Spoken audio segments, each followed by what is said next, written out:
గౌతమ మహర్షి తపస్సు చేసిన సిద్ధక్షేత్రం చిత్తూరు జిల్లా నారాయణవనం సమీపంలో గల బుగ్గ గ్రామంలోని శ్రీ కాశీ విశ్వేశ్వరాలయం. గౌతమ మహర్షి తపోఫలితంగా ఆవిర్భవించిన ప్రాచీన శివాలయం. తిరుపతి నుండి సుమారు 57 కిలోమీటర్ల దూరంలో గల బుగ్గ కాశీ విశ్వేశ్వరాలయం కుశస్థలి నదీ పరీవాహక ప్రాంతంలో భాసిల్లుతోంది.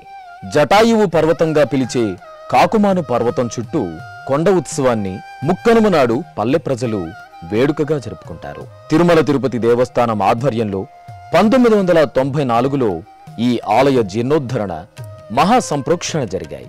పడికావలి గోపురం దాటాక ప్రధాన ఆలయంలో మహాదేవుడు, ఉపాలయాల్లో కాశీ విశాలాక్షి, అన్నపూర్ణ అమ్మవారు కొలువై ఉన్నారు. కాలభైరవుడు క్షేత్రపాలకుడిగా ఉన్న ఈ ఆలయంలో మొక్కులు తీరిన భక్తులు రాతితో సునక ఆకృతులను తయారు చేయించి కాలభైరవుడి సన్నిధిలో నిలుపుతారు.